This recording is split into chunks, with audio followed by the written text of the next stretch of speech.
She built her father's empire from a wheelchair, fought for every boardroom inch with bloodied hands, and believed she knew exactly what he left behind. She was wrong. The man refinishing furniture in a forgotten corner of her estate wasn't just a contractor. He was the secret her father spent 30 years burying, and the one person who could take everything from her without asking for a single thing. What happens when the truth your father died protecting turns out to be a person still living 2 miles from his grave? If this story grips you, hit like, drop your city in the comments, and follow until the very last word. Let me see how far this one travels. The morning Nathan Cole backed his truck through the iron service gate of the Hart estate. He was 40 minutes late and had dried paint on his left ear that he hadn't noticed yet. His daughter Lucy had spilled orange juice on his work shirt at breakfast, which meant he'd had to change, which meant he'd been running behind since 7:14 a.m., which was not how he liked to start a job. He liked to arrive early. He liked to walk a space before anyone was watching, to understand what kind of silence lived in it. Old houses had different kinds of silence. Some were peaceful. Some felt like they were holding their breath. The Hart estate, from what Nathan could see through the windshield as he pulled up the gravel service road, felt like the second kind. It was a large property, not obscene, not the kind of thing you'd see in a movie about a villain, but substantial. The main house was a 3-story federal-style structure with dark brick and tall windows, set back from the road behind a row of old oaks that had probably been there before anyone alive had been born. The grounds were kept. The hedges were trimmed. But there was something about the place that felt like maintenance rather than love. The kind of upkeep that says, we are keeping this intact rather than we are glad to live here. Nathan parked near the rear entrance as he'd been instructed, cut the engine, and sat for a moment. He did this at the start of every job. Not for any mystical reason, just to collect himself. He was 32. He ran a one-man restoration operation called Cole and Craft out of a converted garage on the edge of Dunmore, a mid-sized city in Pennsylvania that had once been something and was now working on figuring out what to become next. He did antiques, mostly, furniture restoration, object cataloging, the occasional estate appraisal for probate lawyers who needed someone who knew what they were looking at. He was good at it. Not famous, not rich, but good. And that had been enough to keep the lights on and Lucy in school clothes that fit. He got out of the truck and grabbed his canvas tool bag from the passenger seat. The woman who met him at the service door was a household manager named Sylvia, 60-something, with reading glasses on a beaded chain and the exhausted competence of someone who had been managing crises since before Nathan learned to walk. She shook his hand without warmth and led him inside. "The library is on the second floor," she said, walking ahead of him through a corridor that smelled of old wood and lemon polish. Mr. Hart's private collection, books, objects, correspondence materials, roughly 400 items, possibly more. The family wants a full catalog with condition assessments. You'll have full access to the room. The rest of the house is off limits unless Ms. Hart authorizes otherwise. "Understood," Nathan said. "Is there a deadline?" Ms. Hart would like a preliminary inventory within the first 2 weeks, full catalog within 6. Sylvia paused at the foot of a back staircase. "She's particular about how things are handled. If you have questions about the collection, you bring them to me first." "And if I have questions Ms. Hart needs to answer herself?" Sylvia looked at him in a way that made clear she considered this unlikely. "I'll let her know." She left him at the library door with a key card, a printed access code for the service elevator, and a reminder that lunch was not provided.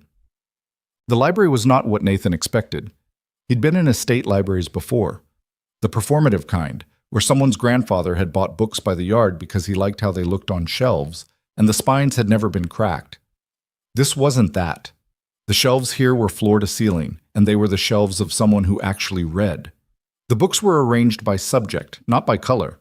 Some had paper slips tucked between pages. Some were doubled up where the shelf had run out of room. There were notebooks stacked on one table, a brass magnifying glass on another, and in the corner, a wing-backed reading chair with a worn patch on the left armrest, exactly where a person's elbow would rest. Nathan stood in the doorway for a moment.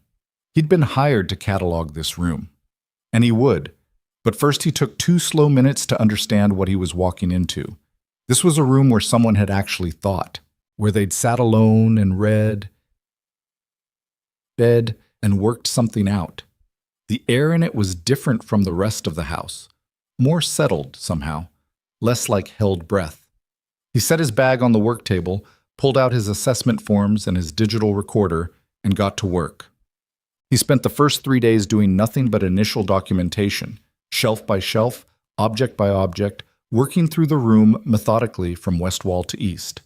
Most of what he found was what he expected: a significant collection of American historical texts, a set of first edition business memoirs from the early 20th century, framed correspondence on the walls that looked personal rather than decorative. Robert Hart, the late founder of Heartstone Capital, had clearly been a man who took his reading seriously. The books were real. The annotations in the margins were real. The man had apparently argued with historians in pen. Nathan found himself reading the marginal notes more than he should have. He had a professional habit of cataloging objects without getting drawn into their histories. You had to, otherwise you'd spend 3 days on one desk. But the notes were hard to ignore. They weren't the notes of a man performing intelligence. They were the notes of a man genuinely working through things, questioning, revising, sometimes just writing no in emphatic capital letters, next to a claim he apparently found unconvincing. On Thursday of the first week, Nathan found the desk. It was against the east wall, half hidden behind a floor lamp and a wooden filing cabinet that had clearly been pushed in front of it at some point and never moved back. It was a roll-top secretary desk, American, late 19th century, walnut with brass hardware, and it was in rough shape. The tambour was partially jammed, one of the side cabinets had a broken hinge, and someone had water-damaged the writing surface at some point, leaving a pale ring stain near the front edge. Nathan moved the filing cabinet out of the way and crouched down to examine the desk. It was his first instinct to note the damage and move on. The catalog wasn't about restoration, just condition assessment. But the jammed tambour bothered him. He pressed his palm against it gently, testing. The mechanism had seized up from humidity and age, but the way it was resisting suggested something was pressing against it from inside. He went to his bag and got a thin wooden shim and worked it carefully into the right-hand track. The timbre groaned, then gave, rolling back in an uneven, stiff motion. The interior of the desk was mostly empty. A dried-out inkwell, some loose paper clips, a cracked leather pen holder. But in the small center compartment, behind a decorative panel that had once been decorative and was now also stuck, Nathan found the box. It was wooden, about the size of a hardback novel, made from what looked like cherry wood, with a simple latch mechanism and no lock. It was not remarkable on its own.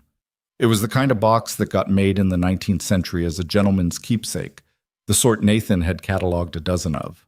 But it was tucked so far back in the compartment that he had to remove the panel completely to reach it, and when he lifted it out, he could feel from the weight and the sound of things shifting inside that it contained more than a folded note. He set it on the work table and stood back for a moment. He should document it unopened. Photograph it in situ first, note the location, the condition, the discovery date. That was procedure. He got his camera and did all of that, methodically, step by step. Then he opened it. Inside were 3 objects: a folded photograph, a sealed envelope with no name on it, and a single index card on which something had been written in fountain pen. The ink was dark blue, slightly faded. The handwriting was deliberate and careful. Nathan read the card first. "My greatest riddle is not a question. It is a person." He read it twice. He didn't know what it meant. He set it aside and looked at the photograph. It was a Polaroid. Older, the color slightly washed, the border yellowed. It showed 2 people, a man in his mid-30s, well-dressed but not formally so, and a young woman, maybe 20, with dark eyes and a wide smile that looked like it had surprised her. They were standing outside somewhere Nathan didn't recognize. The man had his arm around the woman's shoulders. They looked easy together, natural, not posed. Nathan turned the Polaroid over. On the back, in the same careful fountain pen handwriting, Margaret, 1989. He looked at the sealed envelope for a long moment. His job was to catalog, not to open personal correspondence. Whatever was in that envelope belonged to the estate, and the estate had a legal representative, and his name was not on it. He photographed the envelope and set everything back in the box. Then he carried the box downstairs to find Sylvia. He found her in the kitchen with a phone to her ear and a look on her face that said whatever conversation she was having was the 15th unwanted one of the day. She held up a finger, finished her call, and turned to face him. "Found something," Nathan said. He set the box on the kitchen table between them. In the secretary desk on the east wall, behind a jammed tambour, there's a note, a photograph, and a sealed envelope. Sylvia looked at the box, then at him. "Did you open the envelope?" "No." She seemed to take that in. "Leave it with me. I'll let Miss Hart know." "The note's worth flagging," Nathan said. "It's unusual." Sylvia looked at the index card without touching it, reading the words. Something passed across her face, not quite surprise, not quite recognition, but she kept her expression in control. "I'll handle it." Nathan nodded and went back upstairs. He didn't think about the box for the rest of that day. He had work to do. 30-odd books still to document on the south shelf, 2 small bronzes on the mantel that needed condition photographs, a stack of framed documents that turned out to be original stock certificates from companies that no longer existed. He thought about Lucy instead, which was where his mind went when it wasn't occupied. He was picking her up at 4 from her after-school program. She had a science project due next week on weather patterns, which she had not started and which she had promised him twice she would start. He needed to pick up more oatmeal. He was out of the good coffee. This was the texture of his daily mental life, and he found it stabilizing rather than small. Some people needed large thoughts to feel grounded. Nathan needed small ones, the concrete, manageable facts of a life that he could actually affect. He'd built his life around that principle, deliberately, after Lucy's mother left when Lucy was 2. There had been a period after that, about 18 months, when Nathan had not been particularly together. He wasn't proud of it. He'd managed, he'd kept working, kept Lucy fed and cared for, but he'd also been angry in a way he didn't know how to put down, and the anger had made him brittle in ways that cost him. A few friendships, a contract or 2 he'd handled badly. He'd gotten help eventually. Not gracefully, not without resistance. And then he'd gotten better, slowly, in the specific unglamorous way that people actually got better, which involved a lot of small decisions made correctly over time. He was better now. Not fixed. Better. He picked Lucy up at 4. She had oatmeal on her jacket somehow, which she could not explain, and she had not started her weather project, which she explained very thoroughly with a logic Nathan could not entirely fault. "I was going to start it," she said in the car on the way home, "but then Mia wanted to show me this thing she found. Lucy. It was a really interesting thing. The project is due Friday." "I know.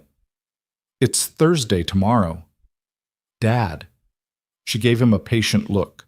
She had gotten Robert's patience already, which was to say, the patience of someone who has decided that explaining yourself is worth the effort, but only once. "I know when Thursday is. I'm 9, not 5. "When are you starting the project?" "Tonight, after dinner." "That's what you said yesterday." "Yesterday I meant it less." Nathan looked at her in the rearview mirror. She was looking out the window with the particular expression she got when she was trying not to smile. He loved her with the specific, complicated, sometimes exhausting intensity that he imagined was particular to parents who had spent significant time as the only parent, a love that was partly fierce and partly terrified, and partly just grateful. "After dinner," he said. "After dinner," she confirmed. They stopped for oatmeal on the way home. Awesome. The next morning, Nathan arrived at the Hart estate and found a different kind of silence. Sylvia was waiting for him at the service door, not the waiting because she had something to tell him kind, the waiting because she was told to kind.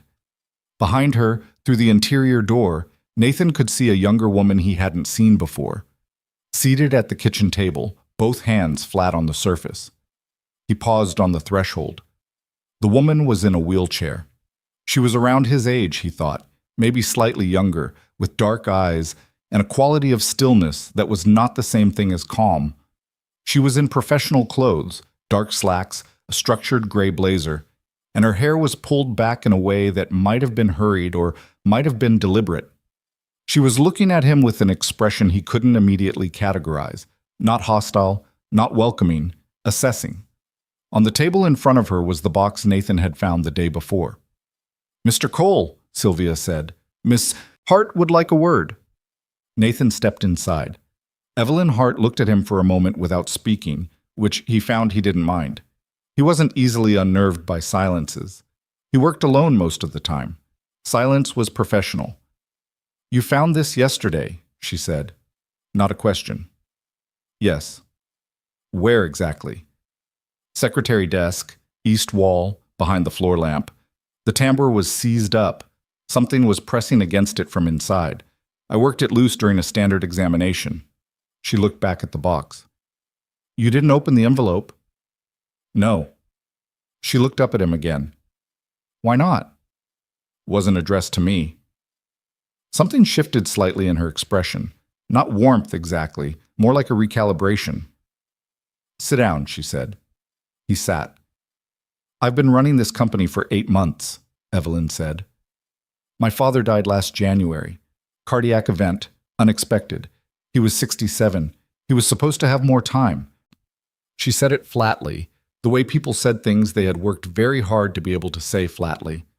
He left me the company, the estate, and about 400 things I have to make decisions about every week, most of which I'm not qualified to make. I'm doing it anyway because someone has to. Nathan said nothing. It didn't feel like the kind of statement that needed a response. It felt like something she was telling him because she needed to tell someone, and he happened to be there. The box, she said. The note. The photograph. She pulled the index card from the box and set it on the table between them. My greatest riddle is not a question. It is a person.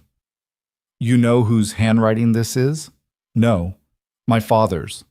She looked at the card for a long moment. He left notes sometimes, in books, on pieces of paper tucked in drawers. It's how he thought. He believed in writing things down. She paused. I opened the envelope this morning. She did not say what was in it. Nathan did not ask. I'm going to need you to continue the catalog, she said. But I'm also going to need you to take your time with that desk in particular. Document everything, every drawer, every compartment.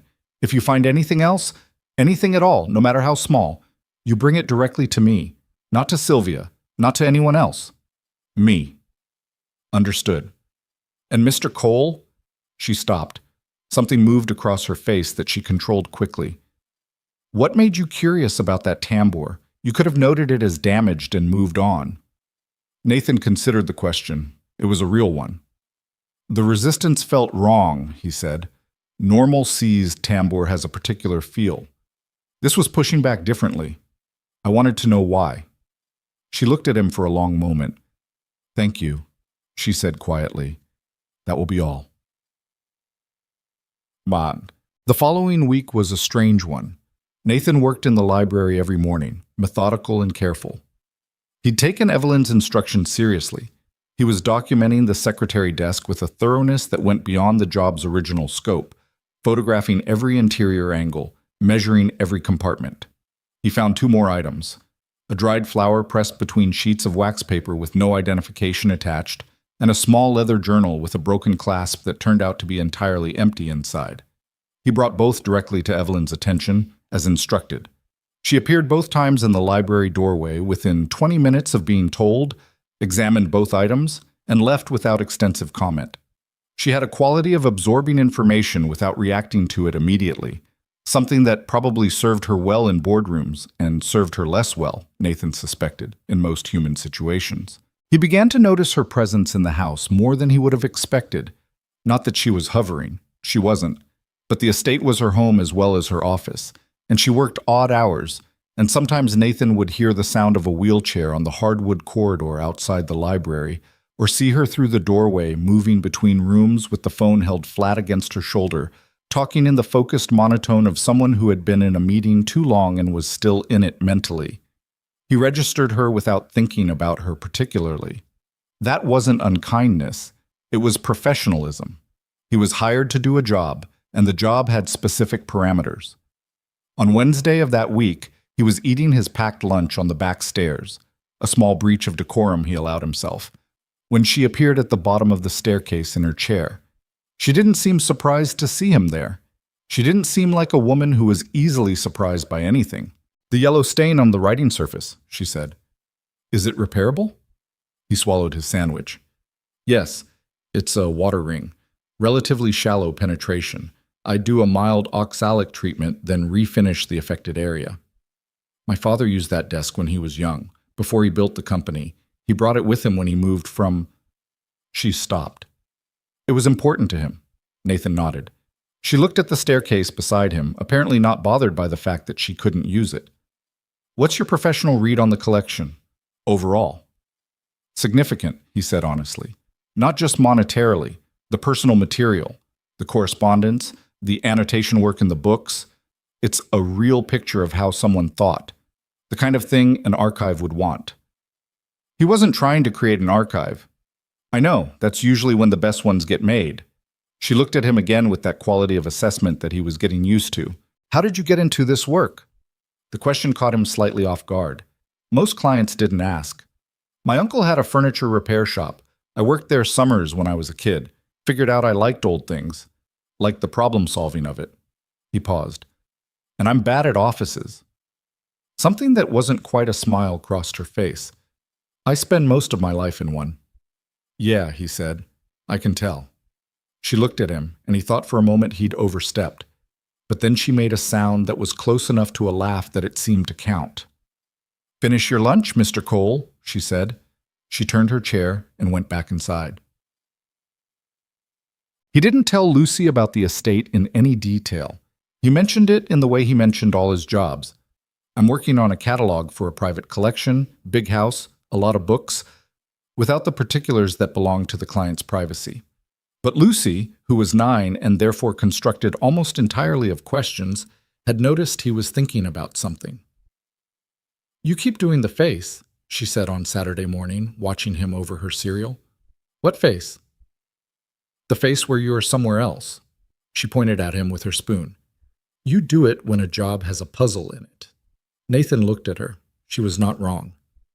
I found something interesting at work, he said. What kind of interesting?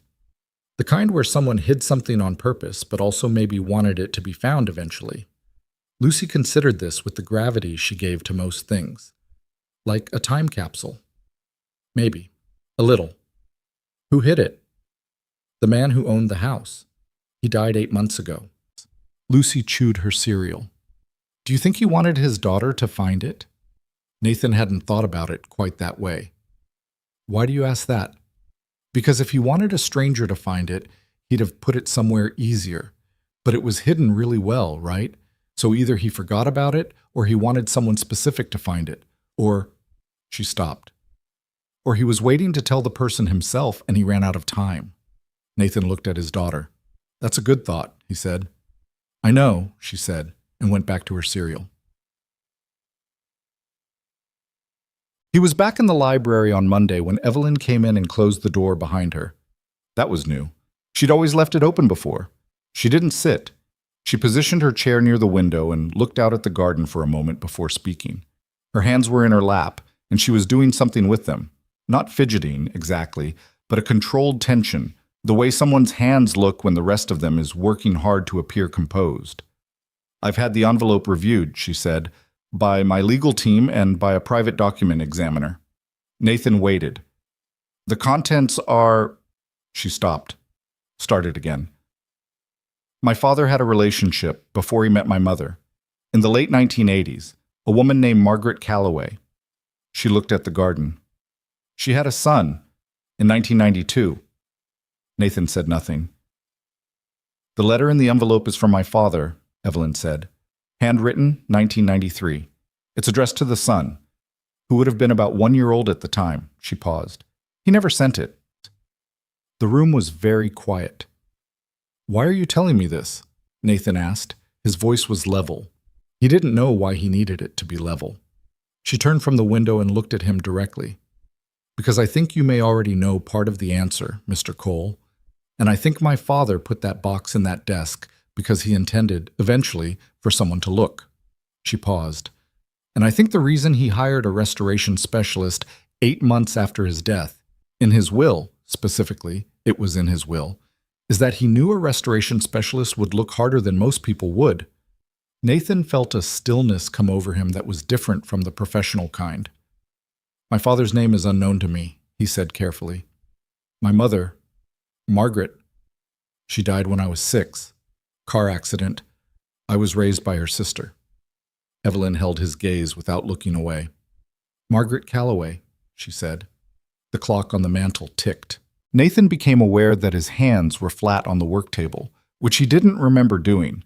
He became aware that the room seemed slightly larger and slightly smaller at the same time, which made no physical sense. He became aware that somewhere in this house there was an unsent letter written to a 1-year-old boy, and that the boy had grown up not knowing who his father was, and that the boy's name was Nathan. I need some air, he said. Evelyn nodded. Take your time, she said quietly. He stood and walked to the door, and then he stood in the hallway for a long time, not going anywhere, just breathing. The hallway was dim and smelled of lemon polish and old wood, and the silence in it was the second kind, the held breath kind. But for the first time since he'd walked into this house, it didn't feel hostile. It felt like something waiting to exhale. He sat on the back stairs again, the same stairs where he'd eaten his lunch last Wednesday, where Evelyn had asked him what he'd found interesting about the collection, and he'd said the kind of thing an archive would want. He sat there for 20 minutes. He thought about his mother. He hadn't done that in a while. Not the specific memory kind of thinking, just the general ache of it, which had softened over the years into something he carried without noticing most of the time. He thought about growing up in his Aunt Carol's house, which had been a good house, a real one, with its own warmth and its own complications, and how Carol had told him his father had not been in the picture, which was true, and how she had never told him anything else, which now he understood was not the whole truth. He thought about Lucy. He thought about the face she'd made on Saturday, the 9-year-old philosopher face, when she'd said or he was waiting to tell the person himself and he ran out of time. He thought about a man sitting alone in this library, in a wing-back chair with a worn patch on the left armrest, writing a letter he never sent. He didn't feel anything in particular, not joy, not grief, not the clean dramatic catharsis that stories suggested you were supposed to feel in a moment like this. He felt something more like the particular sensation of a jammed tambour giving way, a resistance releasing all at once, leaving behind a hollow space that would take time to understand. He went back inside. Evelyn was still in the library when he returned. She had turned her chair back to the room and was looking at the shelves of her father's books with an expression he recognized now. It was the same expression he'd seen the first day. Maintenance, not love. Except it wasn't quite that anymore. It was something more complicated. The face of a person looking at something they've had to fight for and wondering, for the first time, whether the fight was the whole story. Tell me about the letter, he said. She looked at him. She reached into the pocket of her blazer and held it out. He looked at it for a moment, an envelope, cream-colored, worn at the corners with age, no name on it. And then he took it, and he sat down in the wing-back chair with the worn patch on the armrest, and he opened it, and he read what his father had written to him 30 years ago in a room that still felt, somehow, like him. The light through the library windows was the long gold of late afternoon, and neither of them spoke for a very long time. The letter was 4 pages long, not typed, not dictated, written by hand on the kind of heavy cream paper that suggested the writer had sat down knowing this was important, had chosen the paper deliberately, had wanted the weight of the thing to mean something even if no one ever read it. Nathan read it twice in the library chair while the afternoon light moved across the floor. He didn't cry. He wasn't sure what he felt was connected to crying. It was something more like the sensation of a room you'd lived in for years suddenly revealing a wall that had always been there but that you'd never been able to see. Robert Hart had written to a boy who was 1 year old and would never read it. He had written anyway. The letter began without preamble. I don't know how to start this, so I won't try to be clever about it, and proceeded in the same direct, slightly stubborn handwriting Nathan had been reading in book margins for 2 weeks. Robert Hart had written about Margaret, about meeting her in 1988 at a conference in Philadelphia where he had been presenting quarterly projections to a room of people he did not respect, and she had been there as a junior accountant for a partner firm, and she had asked him afterward, in the hallway, whether he actually believed half of what he'd just said. He'd been annoyed. Then he'd been surprised. Then he'd been in love. in the sideways, inconvenient way that he described as not what I was planning and not what the timing allowed. He had written about the year they were together, about how the company was already consuming him by then. Heartstone Capital was 3 years old and hemorrhaging pressure from every direction, investors circling, the board already calcifying into the thing it would become. He had written about Margaret getting pregnant, about his own failure to rise to that moment the way he should have, about the specific cowardice of a man who chose the thing he'd built over the person he loved. I told myself I would fix it later. That is the oldest lie men tell themselves, and I told it completely. He had written about finding out, years later, that Margaret had moved and had a son and was raising him alone, about trying to make contact and being told, through channels, always through channels, because that was the world he'd built for himself, that she didn't want it, about not pushing harder, which he listed without self-defense as one of the central failures of his life. And then he had written about the board chairman, Richard Hart, his own uncle.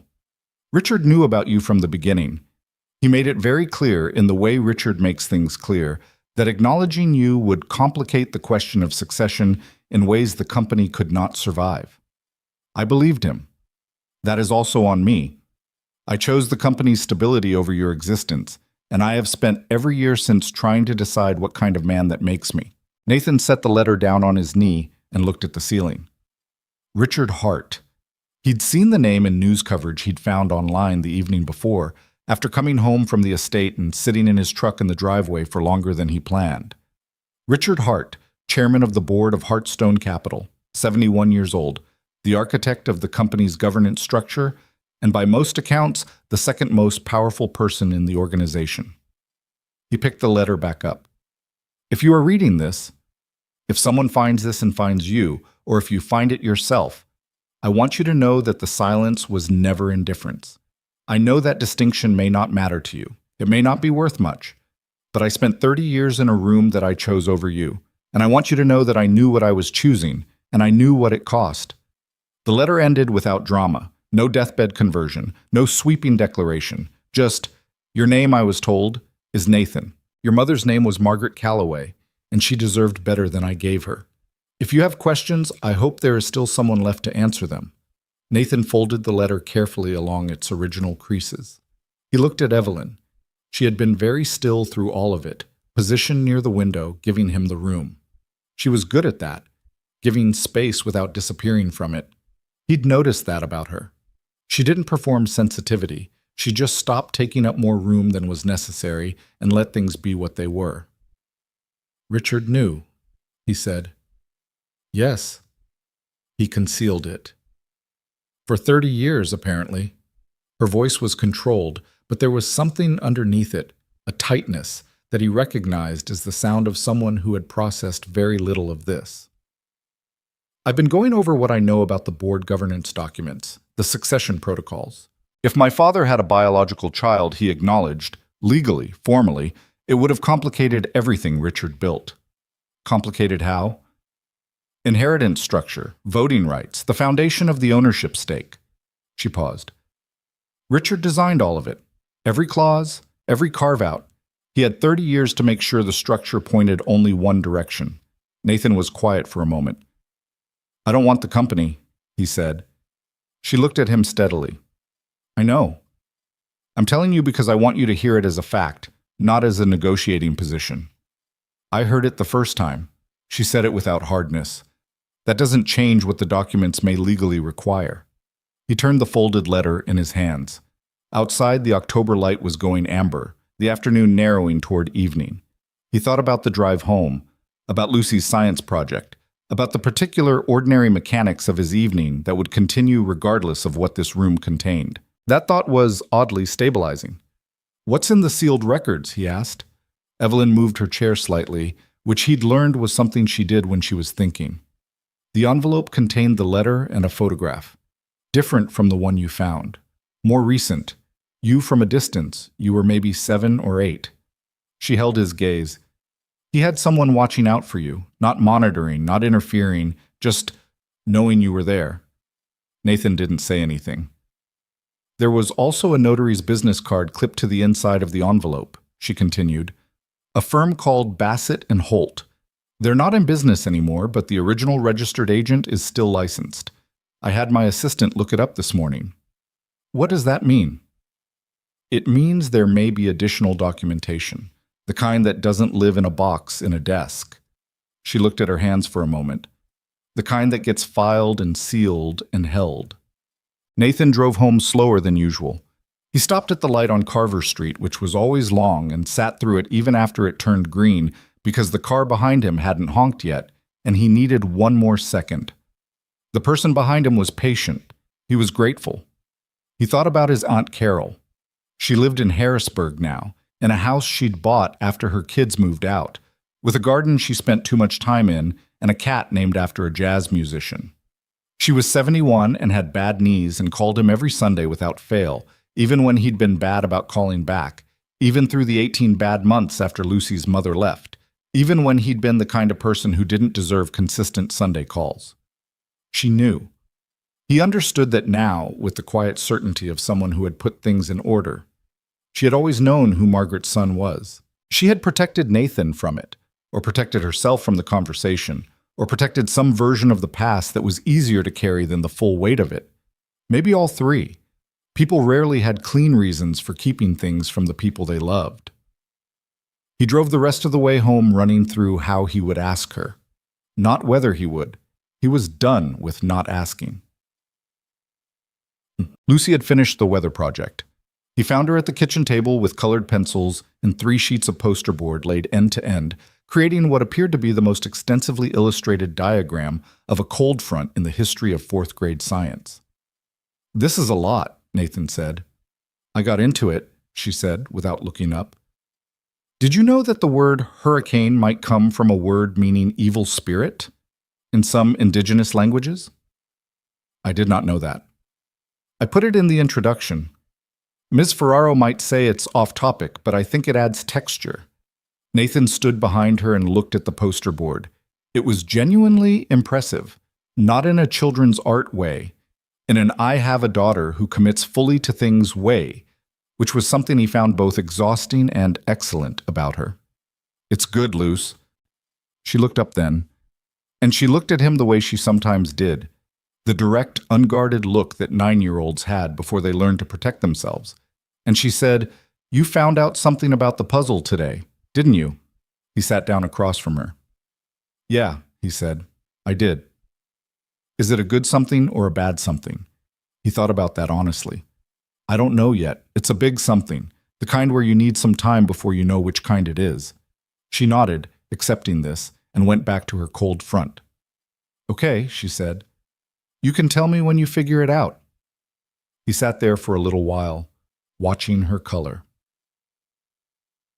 He called Carol on Sunday as usual, and then, after the normal parts of the call, the garden, the cat, Lucy's school week, his work, he said, "I need to ask you something, and I need you to tell me the truth." There was a pause on the line. The specific quality of it told him everything before she answered. "Nathan," she said. "Robert Hart," he said. "Was that my father?" Another pause. Longer. "Your mother asked me not to tell you," Carol said finally. Her voice had gone quiet in the way of someone who had been waiting for something for a long time and was not entirely relieved it had finally arrived. "She was afraid of what it would do to you, the wanting of it," she said. "She'd watched it do damage to people and she—" Carol stopped. "She was protecting you the way she thought was right.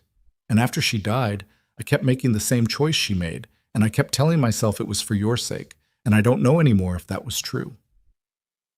Nathan was sitting on the back porch. It was cold enough that he could see his breath. Above him, through the oak branches, the sky was the deep, specific blue of an October evening that had given up on warmth. "Did you know him?" he asked. "I met him once," Carol said, "after Margaret passed. He came to the service. He didn't say who he was. He sat in the back. He looked—" She paused. "He looked like a man who understood he hadn't earned the right to take up much space." Nathan let out a slow breath. "He reached out to me," Carol continued, "once through a lawyer, asked how you were. I told him you were fine. I didn't tell him anything else, and I told the lawyer not to contact me again." Her voice cracked slightly, then recovered. I don't know if that was right. I've thought about it a lot. I'm not angry at you, Nathan said. He meant it, which surprised him slightly. You might be later. Maybe. I'll let you know. She made a sound that was part laugh, part something else. You sound like her when you say things like that. He hadn't expected that to land the way it did. He sat with it for a moment, this small piece of his mother given back to him on a Sunday call he'd almost let go to voicemail. I'll come see you, he said. Soon. Bring Lucy, she said. She can tell me about the weather project. I heard it's ambitious. At the estate the following Tuesday, Evelyn was waiting for him in the library with someone Nathan didn't know. A woman in her late 40s, sharply dressed, with reading glasses pushed up into her hair and a leather document portfolio in her lap. She introduced herself as Diane Walsh, senior counsel for the estate. They sat, Nathan in the wingback chair, Evelyn near the window, Diane across the table, and Diane laid out methodically and without melodrama what the document examiner had confirmed and what Diane's own research had begun to establish. The letter was authenticated. The handwriting was Robert Hart's beyond reasonable question. The photograph of Nathan as a child bore a date stamp and a handwritten notation on the back in Robert's hand, and Bassett and Holt, the notary firm mentioned on the card, had been absorbed by another firm in 2014 whose registered agent had confirmed when Diane called that they did hold sealed documents for a client named Robert Hart to be released only upon his death to a named party. The named party, Diane said, looking at Nathan, is identified in the sealing order as the biological son of Robert James Hart and Margaret Calloway. The documents have not yet been released because no one submitted a claim. Because no one knew to submit a claim, Evelyn said from the window. Correct. Nathan looked at the table. What are the documents? We don't know the full contents until the claim is submitted and processed. But based on the sealing order's registration, Bassett and Holt logged them as original birth record, personal correspondence, and a testamentary instrument. Diane paused. A will. The room held that word for a moment. There's a prior will, Evelyn said. She was looking out the window, not at Nathan, and her voice had the flat quality again. The processing without reacting quality. Before the one that named me sole heir. Almost certainly, Diane said. Richard would have known, Evelyn said. Yes. He would have structured the board governance to survive it, legally challenged any prior claim before it surfaced. She paused. He's been preparing for this for decades. Nathan looked at her. You sound certain. She turned from the window. I've been running a company that Richard Hart built the architecture of for 8 months, she said. I know how he thinks. He doesn't leave exposure sitting around. Everything is structured, layered, preemptive. A muscle in her jaw moved. The reason I could never quite understand why he was so invested in my appointment as CEO, when there were other candidates, better candidates by some metrics, people with more operational experience, is because I was the one piece of the succession he was sure he controlled. Nathan said nothing. He thought I was manageable, she said. It came out without self-pity, just the plain statement of a fact she'd clearly arrived at before today. He thought the wheelchair, the grief, the 8 months of chaos. He thought I'd be too occupied to ask the wrong questions. She looked at Nathan directly. He was right for a while, she said. I was. They submitted the claim to the registered agent that Friday. Diane handled the paperwork. Nathan signed where his name was required and wrote in careful block letters a version of his name he'd been writing his whole life without knowing what else it carried. The processing time was estimated at 2 to 3 weeks. In the meantime, Nathan kept working in the library. It was the right thing to do. The catalog still needed to be completed regardless of what any of this turned out to mean. And it was also, he acknowledged to himself, the only part of this situation he actually knew how to handle. He could not process 30 years of absence. He could not yet fully feel the specific grief of a father he never knew, who had made choices Nathan hadn't yet decided how to judge. He could not work out what any of this meant for Lucy, for his own name, for the ordinary life he'd built with deliberate care. But he could document a library. He could examine objects, note conditions, identify ages, understand how things were made. That was work he knew the shape of. Evelyn appeared in the library doorway on Thursday afternoon and leaned against the frame without coming in, which was different from her usual pattern. She was holding a mug of something and looked like she hadn't slept particularly well. "Can I ask you something?" she said. "Sure." "Do you remember anything about her? Your mother?" He kept working, his hands on the spine of a 1962 edition of something, but he answered. "Not much. She had red hair. She smelled like a specific kind of soap that I've never found again. She used to sing off-key in the kitchen." He paused. "She laughed at her own jokes before she finished telling them. Carol told me that." Evelyn was quiet for a moment. "My father used to read aloud in here sometimes," she said. "Even when I was around. He'd just start reading something and expect you to sit and listen." She looked at the shelves. "I thought it was rude when I was a teenager. I'd give a lot for it now." Nathan set the book down. "He sounds like someone who thought his time was mostly his own to spend," he said. "That can be a hard quality to live with when you're young." "It was." "But you came back," he said. "You're here. 8 months of board meetings and a company you didn't ask to run." She looked at him. "He was still my father." "Yeah," Nathan said. "I know." The word father sat between them in the room that had been built around the absent weight of that one man, and neither of them felt the need to add anything to it. Richard Hart called Evelyn the following Monday. She told Nathan about it that afternoon, in the flat tone she used when she was most controlled. Richard had, apparently, caught wind of the document claim through the legal network, which was not surprising. Diane had warned them it was possible, and had called Evelyn's cell directly, which he had not done in 3 months. He had not mentioned Nathan by name. He had spoken about external parties attempting to create claims against the estate. He had reminded Evelyn of the board's unified governance protocols and the importance of stability. He had mentioned, more than once, the concept of loyalty. "What did you say?" Nathan asked. "I thanked him for calling," she said. "That's all?" "That's all." She set her mug on the windowsill. "I've been running a company where every word I say in a phone call becomes information. I don't give Richard information anymore." Nathan nodded. "He knows," she said. "He's known since before we submitted the claim, probably. He's been watching for exactly this. For 30 years, if my father's letter is accurate." Her expression was controlled, but her hands on the wheels of her chair were white at the knuckles. "He's not going to sit still." "I know," Nathan said. "He has the board. He has resources. He has people who have been in place for decades." "I know." "And you still don't want the company?" "No."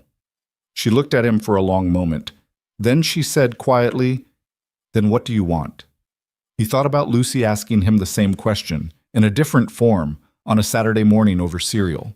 He thought about his mother, who he barely remembered, and a man who had sat in this chair and written a letter he never sent. He thought about Robert Hart's margins, the careful, argumentative, deeply human no, written in emphatic letters next to ideas that deserved to be questioned. "I want it to be true," he said. "The documented, legal, irrefutable true. Not for the company. Not for money. For Lucy to know where she comes from. For my father's name to be part of her history instead of a blank." He paused. "And I want to know why Richard Hart thought he had the right to take 30 years from someone he'd never met." Evelyn was quiet for a long time. "Okay," she said, finally. She turned her chair toward the door, then stopped. "Nathan," she said. It was the first time she'd used his first name. He looked up. "Whatever Richard has prepared," she said, "he didn't prepare for someone who doesn't want what he thinks they want." She said it without drama, just the level statement of someone who had spent 8 months watching a man move pieces on a board and had finally identified the one piece he'd miscalculated. She left the room. Nathan sat in his father's chair for a moment, in the long afternoon silence of a library full of a dead man's thoughts, and turned that over. Outside, the October trees were losing their last hold on color. The wind moved through them with the cold indifference of a season that did not negotiate. Nathan watched through the window and let himself feel, for just a moment, the full strange weight of where he was. Not as a problem to be solved, not as a story to be processed, but as a fact to be carried forward, the way all real things eventually had to be. He had a job to finish. He had a daughter at home with a weather project already handed in and a new question forming, probably, even now. He had a father he would never meet and a history he was only starting to understand. He turned back to the catalog. There was still work to do. The sealed documents arrived on a Wednesday. Diane called Nathan at 7:48 in the morning while he was making Lucy's lunch and half listening to the weather report on the kitchen radio. He stepped outside onto the back porch into the cold and listened to her walk through it. The registered agent had released the full package to the estate's legal team the previous afternoon. Diane had spent the night reviewing. Her voice was carefully neutral in the way of a lawyer who had learned to deliver significant information without coloring it. The birth record listed Nathan James Cole, born March 4, 1992, mother Margaret Ann Calloway, father Robert James Hart. There was a notary seal dated March 1993, meaning Robert had legally documented the birth a year after the fact. The document had been sealed immediately upon filing, through a legal mechanism that Diane explained required the cooperation of a sitting judge and almost certainly significant money. The personal correspondence included 6 letters, Robert to Margaret, spanning 1992 to 1996. In them, he outlined a private financial arrangement, a trust Nathan had never known about, managed through a legal intermediary that had been funding a savings account in Nathan's name since 1993. The account, Diane told him, currently held just over $400,000. Nathan stood on his back porch in the cold and said nothing for a moment. "Nathan," Diane said, "I'm here." "There's also the will," she said. "It predates the one that named Evelyn sole heir by 6 years. It's properly executed, witnessed, notarized. In it, Robert Hart names you co-primary beneficiary alongside Evelyn, with majority voting interest in Heartstone Capital." The radio was still going inside the kitchen. Lucy had turned it up slightly, which meant she was dancing while she ate her cereal, which was something she did when she thought no one was watching. "Okay," Nathan said. "There will be a challenge," Diane said.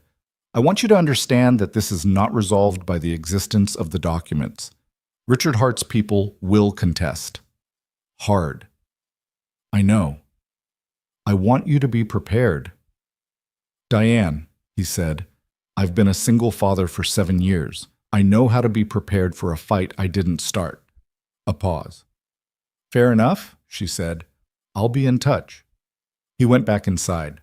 Lucy had finished her cereal and was doing exactly what he thought, a small, self-contained dance near the counter while pretending to look for her backpack.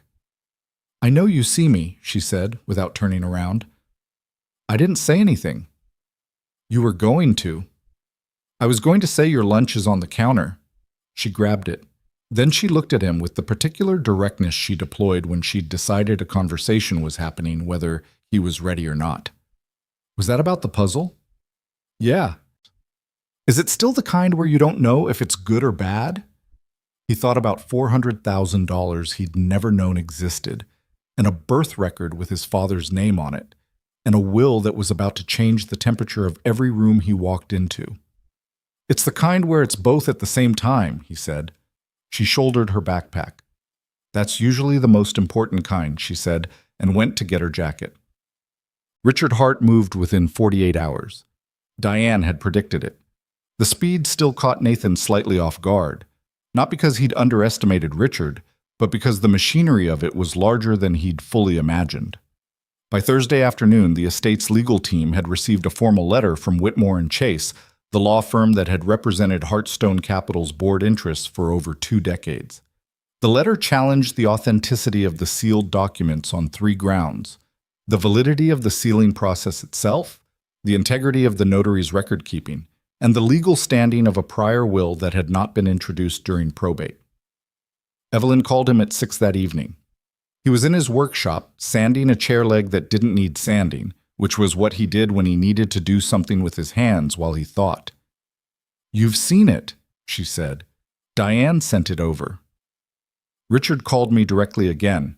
This time he used the word crisis. Her voice was level, but there was something underneath it, a kind of controlled fury, held back through pure professional discipline. He told me the board has a fiduciary responsibility to protect the company from what he called speculative claims by unknown parties. He was very calm about it. He's been calm about it for 30 years, Nathan said. Yes. A pause. He also told me that my father would have wanted stability. Nathan set down the sandpaper. What did you say? I told him I'd be in touch. Another pause, longer. Nathan, 3 board members called me today. 3. In 6 hours. I haven't received 3 board calls in a single day since the quarterly crisis in March. He's working them. Who are they? 2 of them I expected. They've been Richard's people since before I took over. The third, she stopped. Gerald Marsh, he and my father were friends. They built the early company together. I thought he was... She stopped again. I thought he was mine. Nathan heard the particular quality of that mine. Not possessive, exactly. More like the sound of something you'd been counting on quietly and just noticed was no longer where you'd left it. He might still come back, Nathan said. He might. She didn't sound convinced. The emergency board meeting is in 2 weeks. Richard is moving for a formal resolution to reject the documents as inadmissible to the probate record. Can he do that? He can call for a vote on it. Whether he wins the vote is another question. She paused. He needs a majority. He's got 2 members locked. If he flips Marsh and 1 other, he has it. Then we make sure he doesn't flip Marsh. We, she said. You said we first, Nathan pointed out, a pause that might have contained something close to a real laugh. So I did. Then more quietly, Diane's going to need you to come in tomorrow. There are documents you need to sign and testimony you may need to give about the discovery of the box. The chain of evidence has to be airtight. I'll be there. And Nathan, she stopped. Yeah. Richard is going to come after your credibility. He'll look for anything. Your background, your finances, Lucy's mother, the 18 months after. She stopped. I had Diane run a preliminary background. I want to be able to tell you what Richard will find before he finds it. Nathan was quiet for a moment. He appreciated the directness enough not to be offended by it. The 18 months after Lucy's mother left, he said, I had some problems. I got help. My credit was bad for a few years. There was one incident, a bar, a disagreement that got physical, charges that were later dropped. Nothing since. Lucy's always been taken care of. He paused. I'm telling you because it's true, not because I'm ashamed. I know, Evelyn said. It won't be Richard who's ashamed. The next 2 weeks moved with the particular grinding quality of a conflict that is mostly administrative and therefore mostly invisible. The kind of fight where the battlefield is a conference table and the weapons are properly formatted documents and the damage accumulates in quiet increments.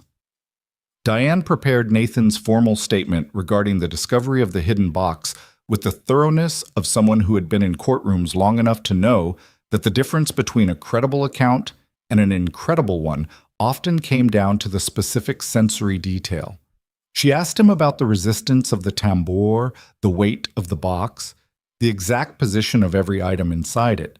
She asked him why he'd brought it to Sylvia rather than opened the envelope himself, and he gave her the same answer he'd given Evelyn on the first day, which was that it wasn't addressed to him, and she noted it with the satisfaction of a woman who liked clean, unglamorous answers. At the same time, Evelyn was working the board.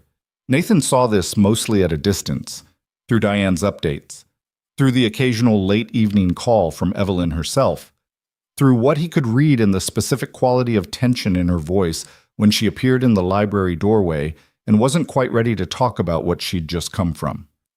She was good at it, the board work. He could tell even from the outside. She had a quality he'd noticed early, the ability to be in a room fully, to listen without performing listening. And he imagined it translated well to the particular theater of a boardroom where everyone was watching everyone else's tells.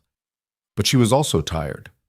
He could see that too, in the way he'd learned to see it in her, the slightly less precise positioning of her chair when she entered a room, the mug of coffee she'd forget and leave on the library windowsill until it was cold. She was carrying the company and this fight and her own grief simultaneously, and she was doing it without complaint and without asking for anything from anyone, which he recognized as a quality that was both admirable and not particularly sustainable.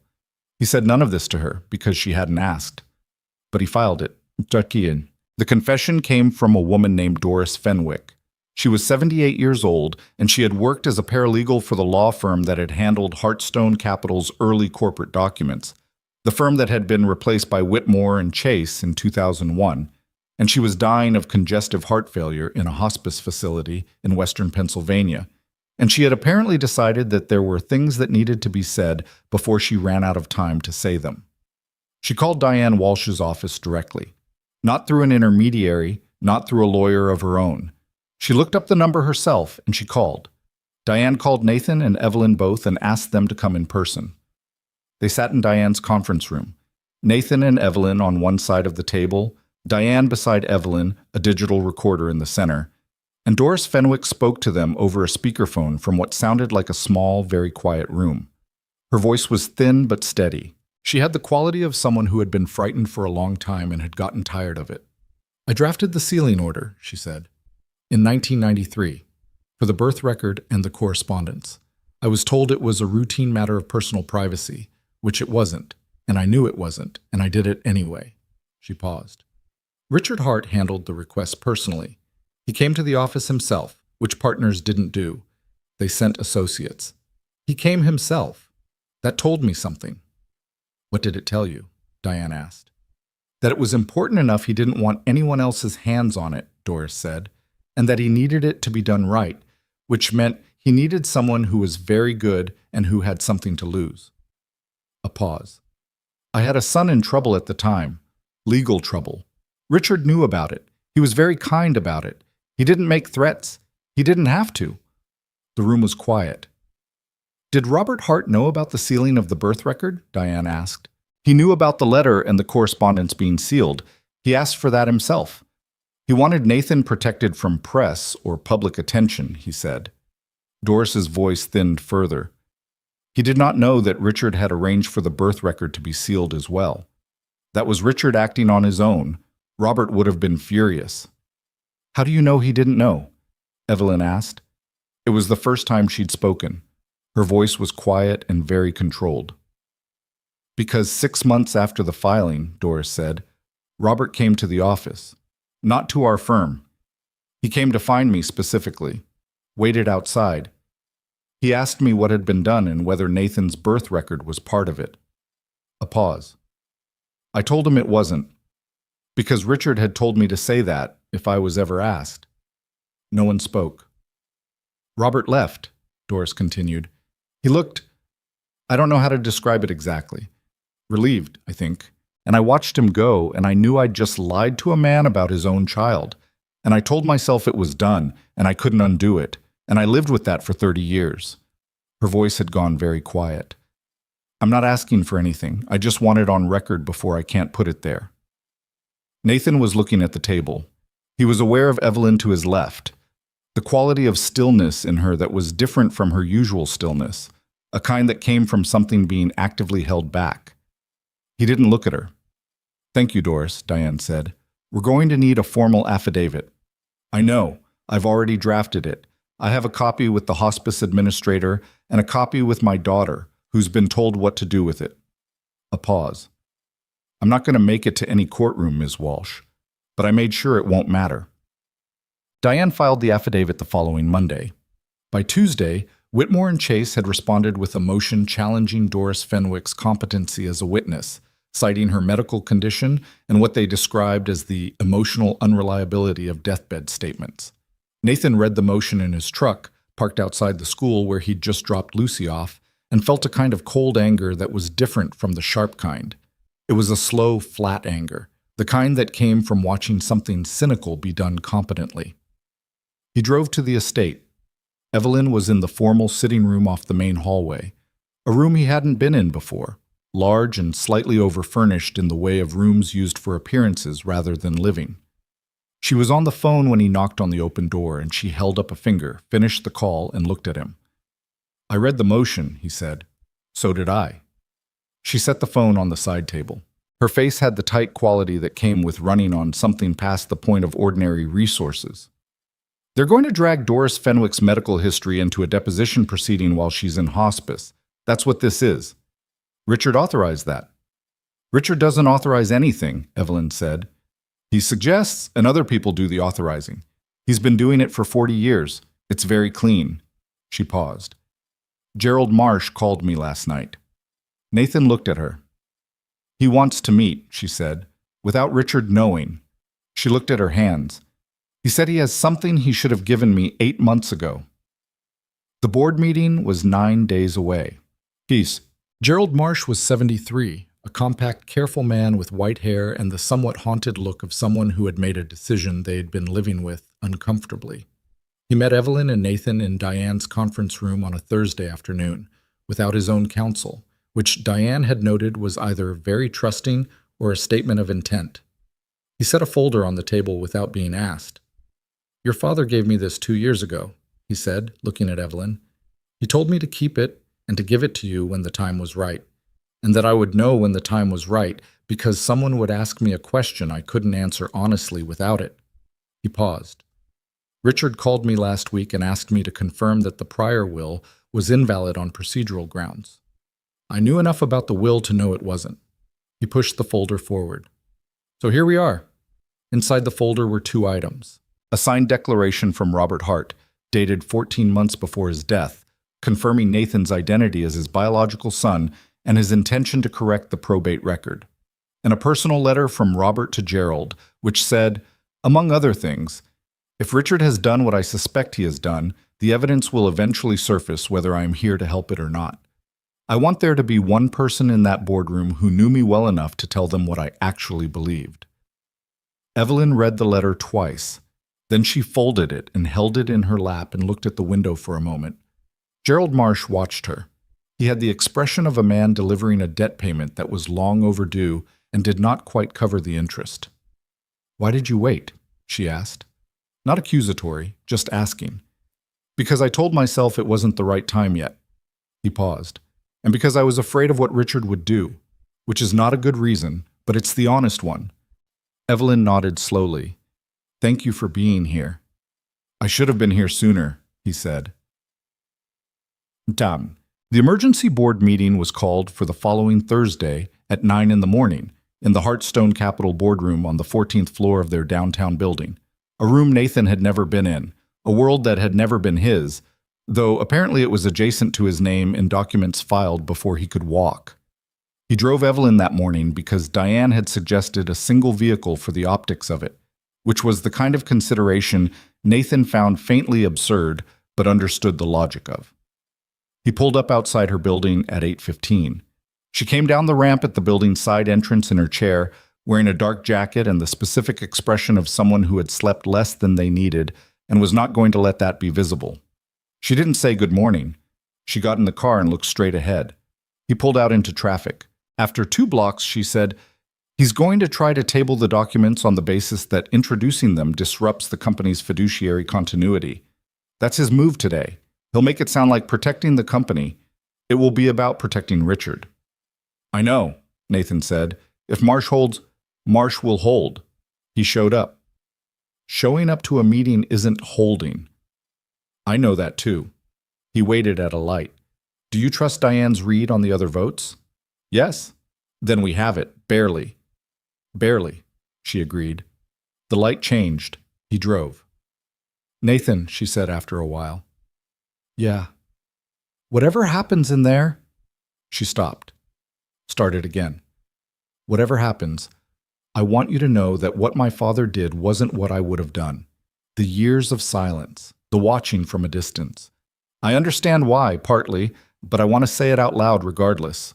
He looked straight ahead. The downtown buildings were filling the windshield, gray glass and indifferent. "I know," he said. "I don't think that's enough." "I know that too," he said. "But it's a start." She was quiet the rest of the way. He parked in the building's garage and they took the elevator to the 14th floor. And when the doors opened onto the corridor that led to the boardroom, they could already hear voices inside. The sound of a conflict that had been building for 30 years and had finally, today, located a room small enough to happen in.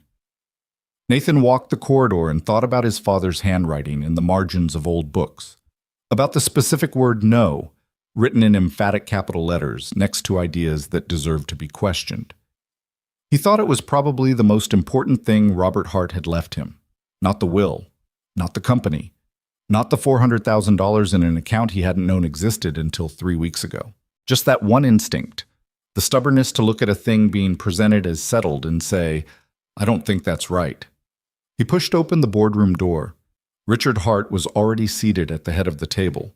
He was a large man, physically imposing in the way of someone who had learned early to use his size as part of his presence. He had the same dark eyes as Evelyn, which Nathan noticed and then put aside. He looked at Nathan with an expression that was composed and controlled, and underneath both of those things, very cold. Nathan looked back at him without performance. Evelyn wheeled herself to the table without hesitation and set her folders down. "Let's begin," she said. The boardroom had 14 chairs and 8 people in it, and the air inside it was the specific kind that accumulated in rooms where significant decisions had been made for a long time. Not stale, exactly, but weighted. The table was long and dark-grained, the kind that had been chosen to imply permanence. The windows behind Richard Hart's seat looked out over the city in a way that was clearly intentional, the light coming in behind him, making everyone else squint slightly when they looked his direction. Nathan noticed all of this and set it aside. Diane was already seated to Evelyn's left, with 2 document portfolios stacked in front of her. Gerald Marsh sat 3 seats down on the same side, hands folded on the table, not looking at Richard. The 2 board members Nathan had mentally categorized as Richards, a man named Caldwell and a woman named Priya Sethna, sat directly across. 2 others, a retired banker named Howell and a younger woman named Claire Tesaro, who ran the company's risk analysis division, were positioned at the far end, giving nothing away. Richard looked at Nathan once when he sat down. A long look, assessing, the kind that was used to producing a reaction. Nathan met it and didn't perform anything in return, and Richard looked away first, which Nathan noted without satisfaction. Evelyn called the meeting to order without preamble. "We're here on an emergency basis to address a matter of legal and fiduciary significance to the company," she said. "I'm going to present documents for the board's review, ask that they be entered into the formal record, and request the board's position on a motion to acknowledge their relevance to the ongoing probate matter." She looked around the table with the practiced evenness of someone who had spent 8 months making herself unmovable in rooms like this one. "Mr. Hart has requested the floor before we begin." Richard leaned forward slightly, which was the kind of movement that in a smaller man would look like leaning in, and in a man of his size looked like a shift of weight that changed the geometry of the room.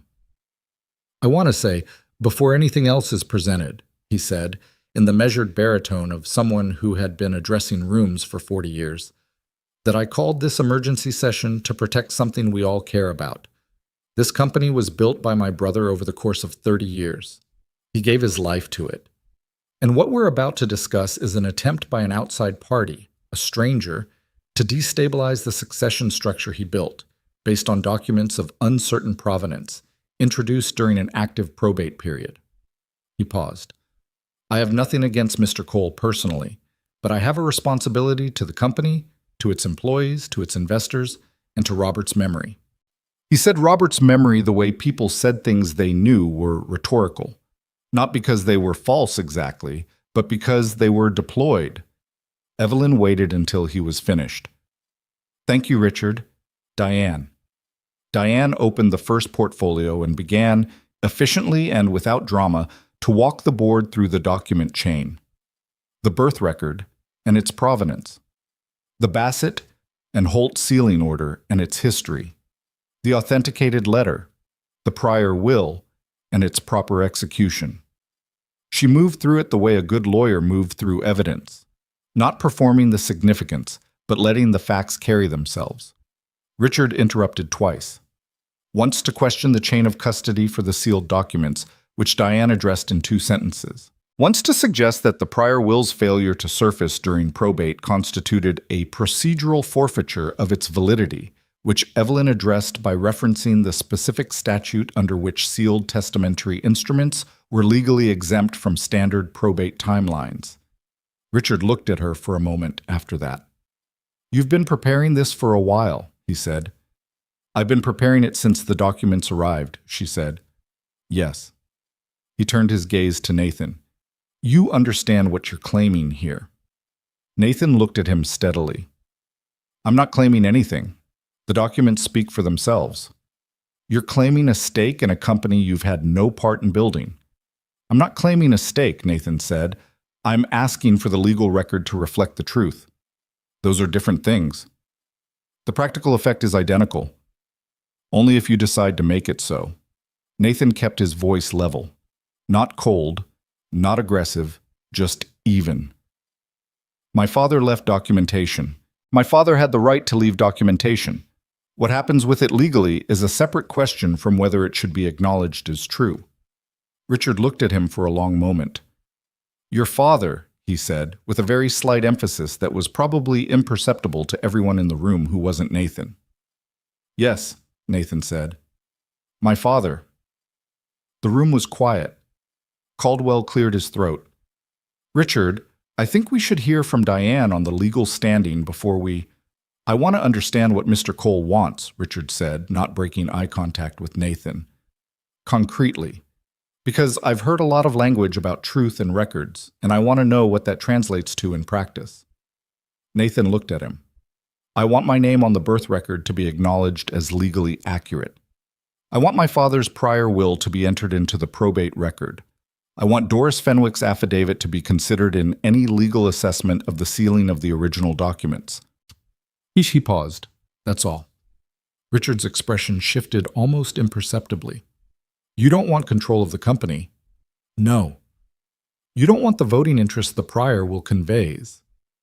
I'll hold it, Nathan said. I won't use it to disrupt operations. That's not what I came here for. Richard looked at him for another moment. Then he looked at Evelyn. You believe him, Richard said to her. It wasn't quite a question. Yes, she said. I do. Something moved across Richard's face. It was the first moment in the meeting where his control slipped even slightly. A small tightening around the eyes that could have been contempt and could have been something closer to fear. Not of Nathan, not of the documents, of the particular combination of the two of them on the same side of the table. Then let me say something clearly, Richard said, and his voice dropped to the register he probably used when he actually wanted to be heard, below the performance of it. I built the governance of this company to survive exactly this kind of disruption. Every clause, every protection. I did it because the alternative was watching everything Robert built get torn apart by something that should have stayed buried. I did it to protect this company. I did it to protect Robert. You did it to protect the structure that protected your position, Evelyn said. The room became very still. Richard looked at her. It was, Nathan thought, the look of a man who had miscalculated. Not the facts, not the documents, but the woman across the table from him, who he had believed was manageable and had now said out loud the thing that no one in this room had said out loud before. Evelyn, you buried a birth record, she said. You sealed documentation that belonged to a living person. You spent 30 years making sure my father couldn't correct a lie that you told him was the only way to protect what he'd built. And then you put me in this chair. She gestured briefly at the CEO position she occupied. At the table. At the whole room. Because you thought I would be easier to control than whoever else might have come. Her voice was steady. I've been thinking about how to say this for 6 weeks. I want it to be on record. Richard did not answer immediately. He looked at his hands, then back up at her, with the expression of a man who had been in rooms like this for decades and was deciding how to absorb a blow without showing it had landed. You have a vote to call, he said finally. His voice had gone flatter, more careful. Yes, she said. We do. He showed. Diane called the vote formally, which was what the governance documents required, and each board member stated their position, which was also what was required, and what was not required but happened anyway was the silence that fell between each answer and the next. Caldwell voted against entering the documents into the probate record. Priya Sethna voted the same. Both of them looked at Richard when they did it, which told Nathan everything about why. Howell voted in favor. Claire Tesaro voted in favor. Both of them looked at the table when they did it, which told Nathan something different.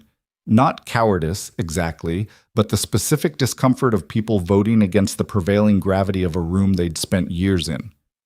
Gerald Marsh voted in favor. He said it clearly and without hesitation, and he looked at neither Richard nor Evelyn but at some middle distance, the expression of a man delivering on an overdue debt.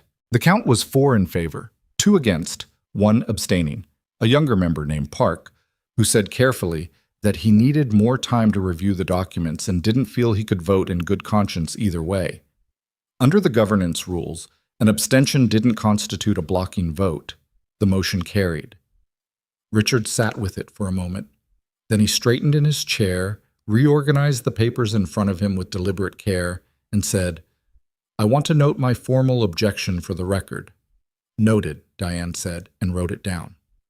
Itiam. The meeting broke without ceremony, the way meetings usually did. People gathered their things, quiet conversations started at the edges of the room, the formal tension giving way to the smaller, more personal kind. Nathan sat for a moment while the room moved around him. He was aware of Richard standing at the window, looking out at the city, his back to the room. Not making an exit, just standing. Nathan stood and picked up his folder and started toward the door. Then he stopped. He wasn't entirely sure why. It wasn't sentiment. It wasn't the need to have the last word. It was something more like the instinct he got when a piece of furniture had something wrong with it that he hadn't fully identified. The feeling that there was one more thing to understand before he walked away. He crossed the room and stood a few feet behind Richard. "I know you don't believe me," Nathan said, "about not wanting the company. I understand why you don't. It would be convenient for me if you believed it, and I'm the person who benefits from it." Richard didn't turn around. He looked out the window. "But I'm going to say it anyway," Nathan said. "Whatever you told yourself about why you did what you did, I'm not going to tell you that's wrong. I don't know what you were protecting. I don't know what you were afraid of. I wasn't there." He paused. "What I know is that there was a woman who raised her son alone and died when he was 6, and the man who loved her spent 30 years not saying so out loud. And that's a thing that happened regardless of what anyone in this room decides about documents." Richard said nothing. "I'm not asking you to apologize," Nathan said. "I'm not asking for anything from you at all. I just wanted you to know that the person you buried in that birth record is a real person. He has a daughter. He has a workshop. He had a mother he barely remembers." He paused. He existed whether the document said so or not. He turned and walked to the door. Richard said without turning from the window, "Your mother was remarkable." Nathan stopped. "I met her once," Richard said, "at the company's first anniversary event in 1989. She was there with Robert. She was the only person in the room who said exactly what she thought." A pause. "I knew then that she was a problem." Nathan stood at the door for a moment. "She sounds like she was," he said. He left. Evelyn was in the corridor. She had been waiting, or not waiting exactly, positioned near the elevator in the way she sometimes positioned herself, present without imposing. She looked at him when he came out and read his face with the directness she'd had since the beginning. "What did you say to him?" she asked. "Nothing useful," Nathan said. He looked. She stopped. "What?" "Old," she said. For the first time, he looked old. They took the elevator down in silence. In the lobby, the November light was coming through the glass front in long, pale strips, and the city outside moved with the indifference of a city that had continued entirely unchanged while a 30-year-old buried fact surfaced in a room on the 14th floor. Nathan held the door for Evelyn's chair on the way out. "What do you need to do now?" she asked. "Pick Lucy up at 3:30, he said. "Get groceries. I told her we'd make soup tonight." She looked at him. "You're making soup?" "She likes it when it's cold out." Evelyn was quiet for a moment. Then, in a different tone, not the CEO tone, not the controlled for the boardroom tone, just the voice she used when she wasn't performing anything. "How do you do that?" "Do what?" "That. The soup, the 3:30 pickup, the—" She gestured, imprecisely, at something she apparently couldn't name exactly. "All of it, all the time, while everything else is happening." Nathan thought about it honestly. "I didn't have the option of it not being there," he said. "She needed dinner every night, whether the rest of my life was together or not. After a while, it stopped feeling like holding two things at once and started feeling like they were the same thing. Evelyn looked at the sidewalk for a moment. I don't have that, she said. I know. I have the company, which is something. It's... She stopped. It's not nothing. It's a lot, he said. You're good at it. I know I'm good at it, she said.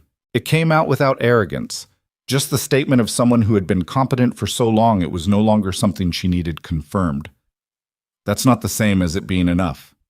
He looked at her, standing in the November light outside the building that bore her name, and he thought about all the rooms she'd been in these past weeks, every one of them a room where she was alone on the side of the right thing and had to hold that position without letting it show that it was costing her. He thought about the mug of cold coffee on the library windowsill. About the word mine when she'd talked about Gerald Marsh, the small, audible crack of realizing something you'd counted on had moved. Come have soup, he said. She looked at him. I'm serious, he said. Lucy will talk the entire time about weather systems or something she found in the yard. You won't have to say anything meaningful. It'll be a relief. Something shifted in her face. Not a smile exactly, but the thing that a smile was made from, the underlying softening before the form of it was decided. I have 3 calls this evening. After the calls. She looked at him for another moment. Then she looked away, at the street, at the city, at the ordinary traffic of a Thursday afternoon that did not know or care what had happened on the 14th floor. Okay, she said quietly. After the calls. Lucy was thrilled, not in the performed way children sometimes were when a guest arrived, in the specific, slightly chaotic way she got when something genuinely surprised her, and she hadn't decided yet how to organize the feeling. She had not been told about Evelyn in any detail, only that Nathan worked at her house and that she ran a company, and Lucy filed that information and then mostly ignored it in favor of showing Evelyn her weather poster, which was still on the kitchen table because Nathan hadn't had the heart to take it down. This is a really good rendering of a cold front, Evelyn said, looking at it with genuine attention. I know, Lucy said. The teacher gave me an A- because she said the historical section went off topic, but I think she's wrong. What was the historical section? I wrote about the blizzard of 1888 because I thought it added context. Lucy sat down next to Evelyn's chair with the casual ease of someone who had not yet learned to treat a wheelchair as anything other than a chair. Did you know 300 people died in it, and it was like 2 feet of snow in one day? I did not know that. It shut down the whole eastern seaboard. New York City was basically stopped. Lucy considered. The teacher said it was fascinating but not relevant. I disagree. I would have given you full marks, Evelyn said. Lucy looked at her with the expression of a child who has found an unexpected ally. Do you want to sit here while my dad makes soup? Yes, Evelyn said. I do. Nathan stood at the stove with his back to them, listening to Lucy begin a detailed account of the current science unit on ocean currents, and thought about a boardroom on the 14th floor and a man standing at a window, and a letter written to a 1-year-old, and his mother who laughed at her own jokes before she finished telling them. He thought about 30 years of a story running underground, and what it felt like when it finally surfaced. Not the dramatic eruption you imagined, but this. A kitchen. Soup on the stove. A 9-year-old explaining the Gulf Stream to a CEO in a wheelchair with the earnest certainty of someone who has decided this person is worth educating. The kitchen smelled like onions and butter and the particular warmth of a house in late November with the heat on. It was, Nathan thought, about as far from a boardroom as a person could get. He stirred the soup and let that be enough. The legal resolution took 3 more weeks. Not the dramatic, instantaneous kind of resolution that happened in movies, where a judge slammed a gavel and the music swelled and everyone knew in a single moment where they stood. The real kind. The kind that happened in conference rooms and through email chains and over the phone between lawyers who spoke in precise, careful language and billed by the hour. The kind where the outcome was actually decided in the boardroom on a Thursday morning and then had to be slowly, laboriously translated into the official record of the world, one filing at a time. Richard Hart resigned from the board chairmanship 11 days after the vote. The announcement came through the company's legal communications office, in language so sanitized it was almost impressive. pursuing other interests, grateful for the opportunity, proud of the company's continued growth. And it told anyone who knew how to read it exactly what it was. A man accepting the terms of a defeat he'd been handed and choosing the version that let him keep his dignity in the room. Not accountability, not apology, just the clean administrative act of stepping back before he was pushed. Nathan read the announcement on his phone in the workshop. Between finishing a chair leg and starting on the drawer mechanism of a Victorian writing desk, he put the phone face down on the workbench and went back to the drawer. He didn't feel what he might have expected to feel. Not triumph, not closure. He'd learned enough by now to be suspicious of the word closure, which people used to describe a feeling he wasn't sure existed in the form they meant. He felt something quieter, something like the specific settling that happened when a piece of furniture that had been structurally wrong for a long time was finally corrected. Not the joy of creation, just the particular rightness of a thing that was now bearing its weight the way it was supposed to. Doris Fenwick died 4 days before the final probate order was issued. Diane called to tell him. Her voice was careful and neutral in the way it got when she was delivering something she thought he should know, but wasn't sure how he'd take it. He thanked her and sat with it for a while. He hadn't met Doris. He had only heard her voice through a speakerphone, thin and steady, delivering a 30-year-old truth from a small, quiet room while she was running out of time to deliver it. He didn't know her, but he thought about the specific courage of what she'd done. Not the dramatic kind, not the kind with an audience, just the private decision to call a number and say the thing that had needed saying for 3 decades. And he found himself moved by it in the way you were moved by things that had no direct relationship to you, but that told you something about what people were actually capable of when it finally mattered enough. He went to the workshop and built a small walnut box, the kind with a fitted lid and dovetail joints. Not for any particular purpose, just because his hands needed to make something that was clean and good and straightforward. He gave it to Lucy when it was finished. She used it to keep her collection of interesting rocks. The probate order came on a Tuesday. Diane called, then emailed the documents, then called again to walk him through what each page meant, because that was the kind of lawyer she was. Nathan sat at his kitchen table with a cup of coffee and read through the formal language that said, in the specific, impersonal grammar of legal documents, that he was the biological son of Robert James Hart, that the prior will was valid and entered into the record, that he held majority voting interest in Heartstone Capital as its largest single shareholder, and that the trust established for him in 1993 was formally released to his name.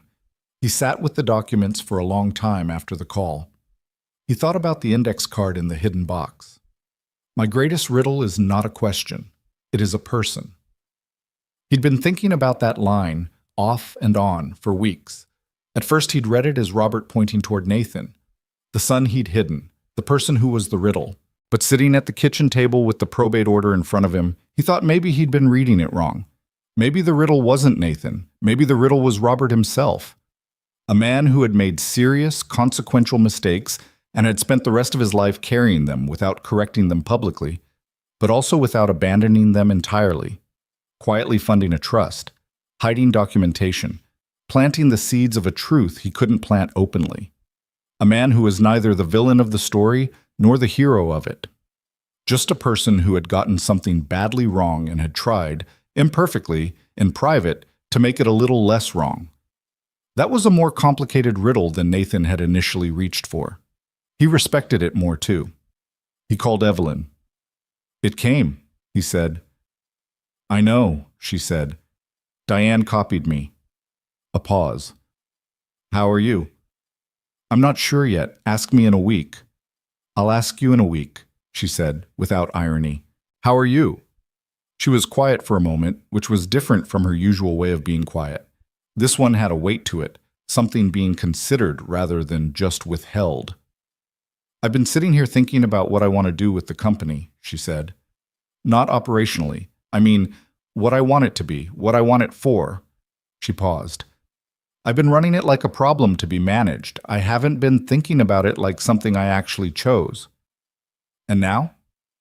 "Now I think I want to choose it," she said, "properly. Not because it was handed to me and I have to hold it together, because it's worth doing well. Nathan looked at the probate order on his kitchen table. I'm going to make it official, he said, what I said in the boardroom. I'll hold the voting interest. I'll be available if you need a second voice on something major, but the company is yours to run. I know, she said. I want it in writing, Evelyn, so there's no ambiguity. I know, she said again. Diane's already drafting it. A pause. Nathan? Yeah. Thank you. Not for the voting structure, for... She stopped. For not being what Richard thought you were going to be. He looked out the kitchen window at the backyard where the November trees had gone bare and the light was the flat gray of a season that had completed itself. I'm not sure that deserves a thank you, he said. I just was who I was. That's the part that deserved it, she said. He told Lucy on a Saturday morning, the way he'd always told her important things, at the kitchen table, with nowhere to be, without building it up into a presentation. He told her about Robert Hart, and about Margaret, and about the box in the desk and what was in it. He told her about the letter, and about Doris Fenwick, and about what the probate order said. He told her about Richard and the 30 years of buried documentation and what it meant that it had finally surfaced. Lucy listened the way she always listened to things that mattered. Completely still, her hands around her cereal bowl, her eyes on his face. She didn't interrupt. She let him finish. Then she said, So your dad was the man who owned the house? Yes. And he knew about you the whole time. He knew. He made some bad choices about it. He also tried, in some ways, to fix them. Not well enough, but some. Lucy considered this. That's sad, she said. Not dramatically, just factually, the way she processed things. Yeah, he said. It is. He didn't get to meet you. No. Did he know you were good at your job? Nathan looked at his daughter. I don't know, he said honestly. He might have. I think he knew, she said, because he wrote the thing about the riddle being a person. And a riddle is something you want someone to figure out. So he wanted someone to find you. She paused, with the expression of a 9-year-old who has arrived at something she finds structurally satisfying. He was probably proud of you even though he didn't say it. Some people are bad at saying it. Nathan sat with that for a moment. It was not, he thought, an inaccurate read. Are you okay? Lucy asked. I'm working on it. That's the right answer, she said. Miss Ferraro says pretending to be fine when you're not fine is a waste of energy. Miss Ferraro sounds like a smart person. She's okay, Lucy said. She still thinks the blizzard section was off topic. He visited the grave for the first time 3 weeks later, on a Saturday in early December when the ground was cold but not yet frozen, and the cemetery on the western edge of Dunmore was almost entirely empty. He had looked up the location online. Evelyn had told him what cemetery, which section, and he drove there alone, which is how he had decided to do this first time. He needed one visit without witnesses before he understood what it was going to feel like. The headstone was simple. Nathan had expected something larger, something more commensurate with the size of the company and the estate and the whole weight of the man's biography.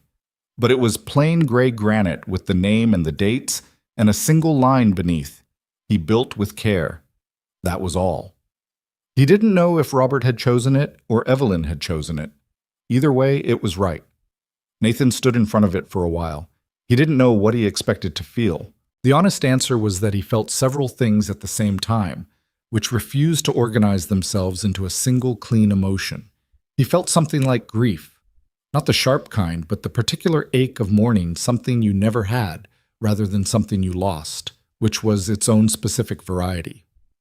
He felt something like anger, still, a residue of it, the kind that didn't require a target anymore but hadn't quite finished burning.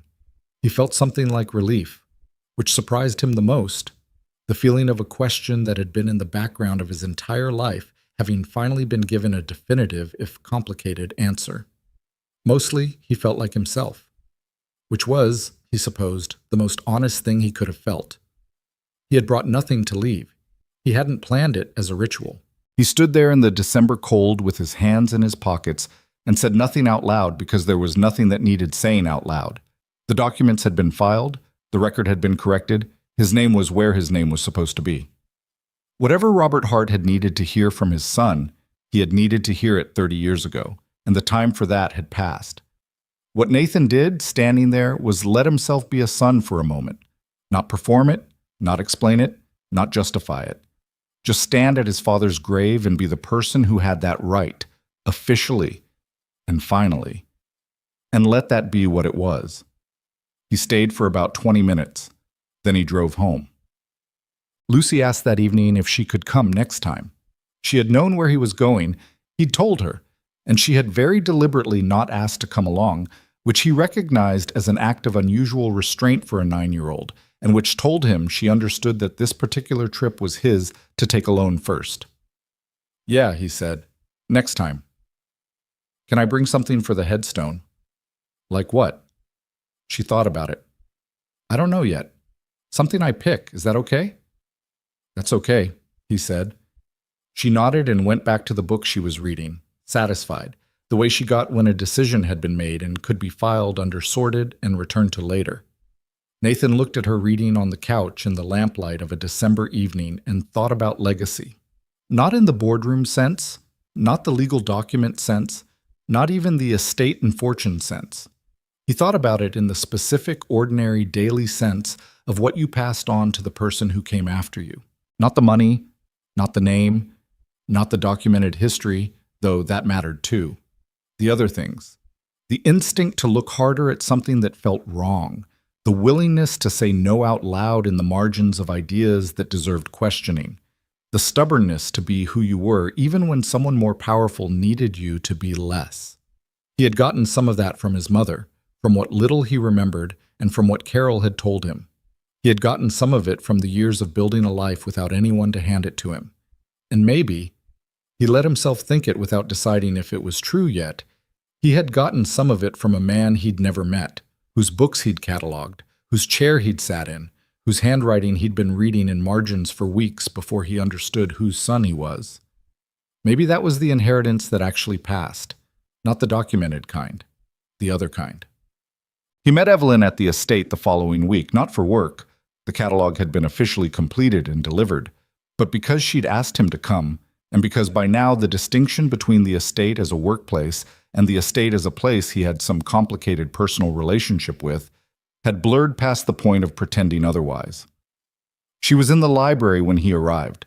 The room looked almost exactly the same as the first day he'd walked into it, except the secretary desk had been moved out from behind the floor lamp and positioned properly against the wall, restored now, the tambour running smooth, the water ring on the writing surface treated and refinished. He had done that work himself after the catalog was finished, without being asked. Evelyn was at the desk when he came in, not working, just sitting beside it, her hand resting on the surface in the particular way of someone touching something that belongs to a person who is gone.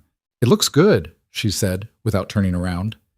"The oxalic treatment worked," he said. "The finish isn't quite original, but it's close." She turned. She looked, he thought, different from the first day. Not lighter, exactly. She was still carrying what she carried, the company and the grief and the specific exhaustion of being a person who held a lot up. But something in her had settled. Something had stopped bracing. "I've been thinking about what to do with the library," she said. "What do you mean?" "He used it to think," she said. "He used it to work things out, and I've been keeping it preserved. Not as a room, as a kind of..." She stopped. "Monument. I've been keeping it like a monument and not using it." "What do you want to use it for?" She looked at the shelves for a moment. "I want to actually work in it. I want to bring the things I'm trying to figure out in here and sit with them the way he did." She paused. "He left all his thinking in this room. I'd like to add some of mine to it." Nathan looked at the wing-backed chair with the worn patch on the left armrest. "That seems right," he said. She looked at him. "I want to talk about something, formally but informally." He sat down. She positioned her chair near the window, which was her thinking position, and he recognized by now that when she was in that position, the conversation was going to matter. "I've been restructuring the senior leadership team," she said. "I've also been thinking about what the company's relationship with the probate resolution should look like publicly. Not legally, Diane's handled that, but in terms of what the company says about itself and its history and what it's acknowledging." She looked at him. I want to tell the truth, not a press release version of the truth. The actual version that our founder had a son he wasn't permitted to acknowledge, that history was covered up by a board member for 30 years, and that the record has now been corrected. That's going to be uncomfortable for the company. Yes, she said. I know. I also think the alternative, the managed, sanitized version where Richard quietly left and nothing is explained, is worse. It teaches the wrong thing. It says the institution matters more than the person it buried. Nathan looked at her. You've already decided. I've already decided, she agreed. But I wanted to tell you first, because it's your family's story and you have a right to know what I'm going to say about it. He considered that for a moment. The specific respect of it, being told rather than informed after. What are you going to say? The truth, she said, that Heartstone Capital was built by a man who made mistakes and was also prevented from correcting them. That those mistakes hurt someone who deserved better. That the company acknowledges that and is committed to operating differently. She paused. I'll leave it at that. I won't make it a narrative about redemption. I hate those. So do I, Nathan said. I know, she said. That's partly why I'm telling you. He looked out the library window at the December garden, stripped bare and angular in the cold.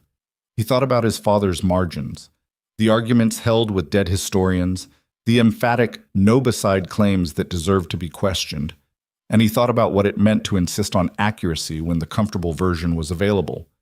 It cost something. It always cost something. The question was whether you were willing to pay it. Tell the truth, he said. Yeah. She nodded. They were quiet for a moment. I'm going to bring Lucy to the grave next week, he said. She wants to leave something. Evelyn looked at him. Can I come? He looked at her. She was asking the way she asked the things she actually wanted, directly, without dressing it up, with the slight specific vulnerability of someone who was not accustomed to asking and was doing it anyway. Yeah, he said. You can come. What? They went on a Saturday, the three of them. It was the kind of December day that couldn't quite commit to being cold. Not warm, not bitter, just gray and still and quiet in the way of late autumn carrying over into early winter. The cemetery was empty except for an older man walking a dog in the far section, the dog uninterested in the walk, the man patient about it. Nathan drove. Lucy sat in the back seat and was, for once, mostly quiet. The specific quiet of a child who understands that where they are going matters and is adjusting accordingly.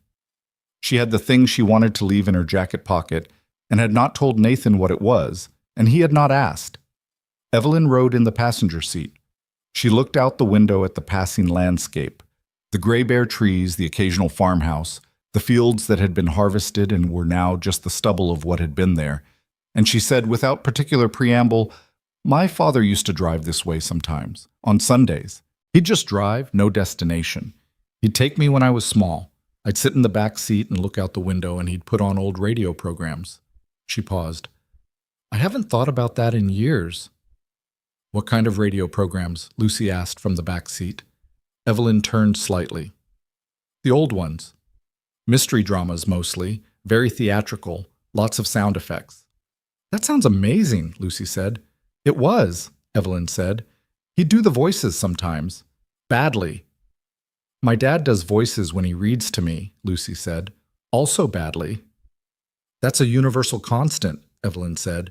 Dads do bad voices. Nathan kept his eyes on the road and said nothing, which was the correct response. Lucy made a small sound of agreement and went back to her window, and the three of them rode the rest of the way in the comfortable kind of quiet that required nothing from anyone. At the grave, Lucy stood for a moment looking at the headstone. She read the name and the dates and the line beneath. Then she looked at her father. He built with care, she said. That's what it says. Yeah, Nathan said. She considered it. That's a good thing to be remembered for. I think so too. She reached into her pocket and took out what she'd brought. It was a small yellow flower, a late chrysanthemum, one of the stubborn ones that persisted into December in sheltered corners of gardens. Nathan didn't ask where she'd gotten it. She crouched down and placed it at the base of the headstone with the particular care of a 9-year-old who has decided this action matters and is therefore going to do it properly. She stood back up. She looked at the stone for a moment longer. Then she said quietly, "Hi, I'm Lucy. I'm his granddaughter. I thought you should know." Nathan stood very still. He was not a man who cried easily, and he did not cry now, but he felt something move through him that was large and quiet, and that he thought would take a long time to fully understand. It was not grief exactly. It was not joy.